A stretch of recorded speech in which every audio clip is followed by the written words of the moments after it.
I want to talk a little bit about arrogance that can come along with pumpkin think. If you've been in that jar for a little bit too long, you think you know everything about that jar that there is to know, without even you've just got a blind spot that there's actually a bigger and a better jar with far more knowledge to uh, to learn, to explore, to research, to implement. I see this a lot, particularly amongst people that are smart. They feel like they know everything, but they feel like they're missing something. So the next thing that they always turn to is productivity.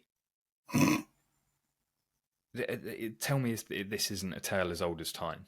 They spend a long time researching and becoming a real expert in a particular area.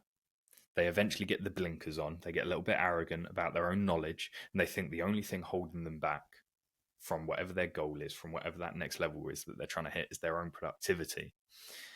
And all of a sudden, they start watching several hours of videos a day. They read books on productivity, which is ironic. Yeah, exactly. And they do everything other than doing the fucking work, because they just think, well, if I just figure out how to be a little bit more focused, a little bit more productive, to squeeze every little bit of juice out of every lemon I have, well, that's going to be the thing that takes me up. It's what do they call it? Productivity procrastination. Well, yeah, it's what they're doing is they're confusing and conflating activity with achievement.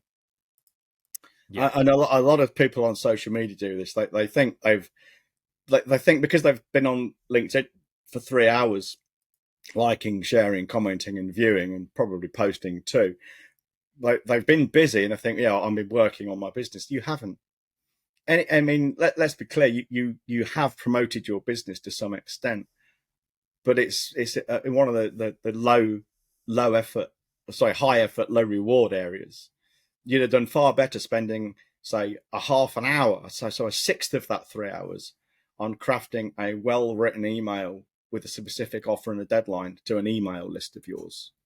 You do far better. And those posts that you have written are aimed at getting people onto that list, for instance. Yeah, it's now on ignorance. I want to touch on ignorance again. Throughout human history, at any given time, we've always looked back and laughed at what people in years gone by have believed. Yeah. The problem is, why should the same not be true of, say, the future in 10 years, 100 years, 1,000 years? They'll look back at us. The danger is we always think, yeah, we were thick and inexperienced and stupid back then, but right now we've got it nailed. No, we haven't. And you might know everything in your pumpkin jar. You could be completely correct about that. Social media marketers, they might know a lot about social media marketing, but that's all they know. You know, and they get blinkered. Yeah, social media marketing is the best and only way. The other ways don't work anymore. Well, they don't know this because they know nothing about these other ways. They've never even tried them. So pumpkin thinking is very, very dangerous. So what they would then do is, like you say, they would become incredibly productive. They'll read a lot about productivity on, say, social media marketing, but they won't actually do much with what they learn. Because as you say, they're learning and learning and learning and not doing. And a note on that as well. One of the easiest ways to grow your business is just do more of what's already working. You don't need to try and be more efficient. Like, fuck efficiency, fuck productivity. Just do more of what's already working. It's no surprise, and it's no mathematic phenomenon that you make more money when you make more offers. It's no surprise that we make more sales of our higher end products when we sell more of our books. It's no surprise that we make more money when we cold pitch people. And if we want to make more money, well, we do more of the things that are already working. We don't say, well, how can I be more productive? It's very brutalist. If we want to do more, we're not going to try and optimize 20% of, say, Holly's time. No, we'll just fucking hire someone. Yeah. It's very brutalist. We're not looking for hacks or shortcuts or efficiency. We're just looking for what works. All right, let's monitor this. Yeah, it definitely does work. All right, let's maximize this. Volume. Just volume. Simple. Well, I mean, we've spoken about this before. I mean, there's no secret, and people probably listening to this might be thinking, yeah, there's got to be more to it than that. And there really isn't, guys and girls. My main metric, I mean, I've got several metrics, but the one I focus on the most is how many calls do I have booked? That's all I care about, because I know statistically, out of every 10 calls, I'll probably make between 6 and 8 sales, something like that. on average. All right. So for me, I want to double my income. I don't have 10 calls booked in a month. I'll have 20. Okay, Connor, I want you to send me 20 people to speak to. Get on it. That's it. So what does Connor do? He just says, well, to get, okay, out of every 10 people who I get on the triage, I put 8 forward to John. John wants 20. So I need to probably triage, for sake of argument, 25 people. So, right, I need to get 25 people to forward to triage to send to John. How do I do that? Holly, get me more leads to triage. It's that simple. It really is. Mm-hmm. It really, it's just volume. It's just fucking volume.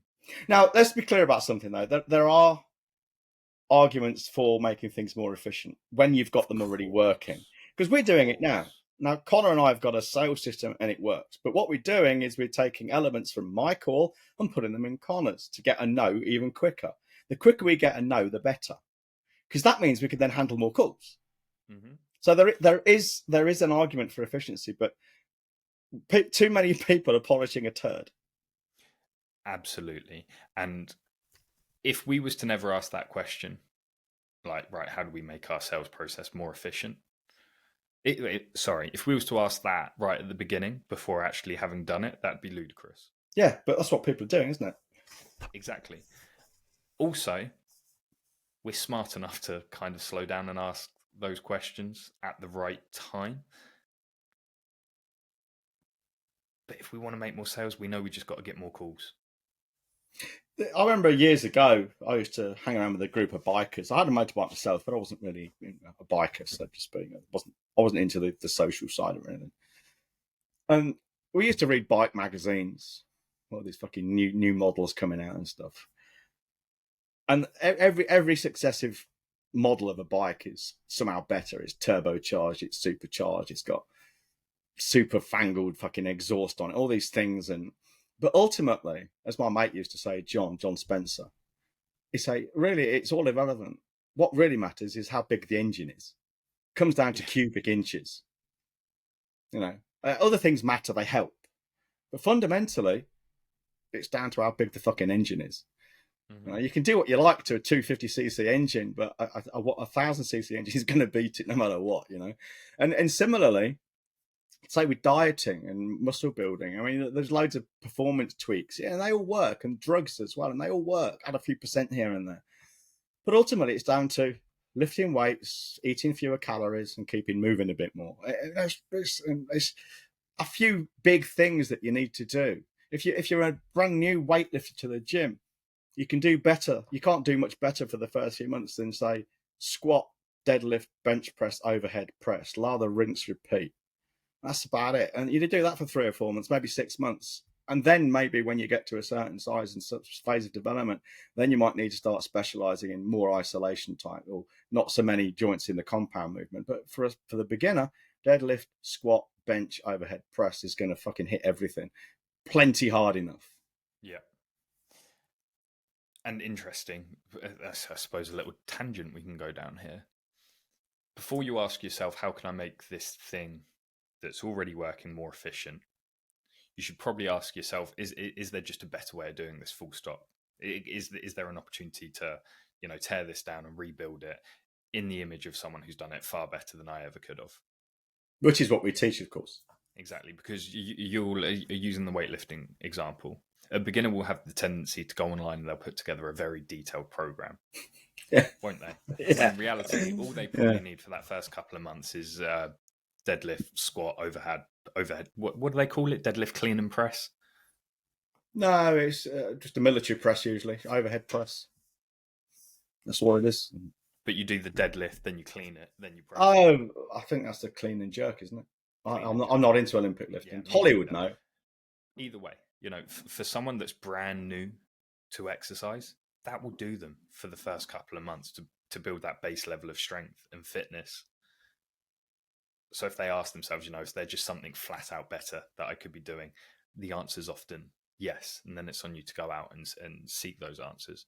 And to those people who just struggle doing the work, full stop, we can talk about time blocking, which is incredibly effective in my opinion. I could teach you about deep work zones and shallow work zones, which again, I've found to be incredibly effective. But nothing trumps just doing the work. As pathetic as it sounds, the work that you're not getting done is because of the work that you're the little jobs that get in the way, the shit that gets thrown up in the day that you distract yourself with. Going back to John's original point, conflating and confusing activity with achievement. You've got to get focused on what it is you want, and then you just got to get to work on it. Nothing else matters. There's a book called The One Thing. I can't remember who wrote it. Please don't go out and buy it. It's one of those books that could be a sheet of A4. But it's a very valid point. The focus of the book, the premise of the book is sound. And that is, you make a to-do list of all the things you could do. Step one. Step two is you prioritize it. What's the most important thing? What's the second most important thing? All right. Third thing is you start work on the top one, finish it, and then go down to the second one. It's a very, very sound premise. And the question is, what activity could I be doing right now to move the needle in my business? And if you're not doing that, why not? Mm-hmm. Also, when it comes to projects, the people that tell me they struggle finding the time to do the work to implement the projects they're working on, they're always working on like 5 projects at once. Ask them why. They never have an answer. They're like, well, all of these things are important. I'm like, they might all be important, but nothing's getting done. I always suggest just work on one. Just choose one and work on it till completion. Give yourself a deadline. I'm going to work on it to this deadline. And whatever we've got done by then, that's the thing that you ship. That's the thing that you implement. Oh, I can't do that. Well, why not? Well, because I'll be neglecting the other 4 projects. Well, at the moment, you're neglecting 5. All 5 of your projects, so just choose one and get to fucking work. Yeah. It's a case of I'm so busy, I'm going back to bed. Yeah. I've got so much to do, I'm going back to bed. I'm so poor, I'm going to shut the curtains and go back to bed. Yeah. I remember at the start of COVID, the first lockdown, a social media marketer, I don't remember his fucking name, he posted, I've just lost all 5 or 3 of my 5 clients. That's right, 3 of my 5 clients this morning. So I've just shut the curtains and I'm going back to bed. Well, is that a good way to cope with losing your clients in a business that's your livelihood? Probably not. Anyway, we need to wrap up, young man. Well, I've got nothing more to say.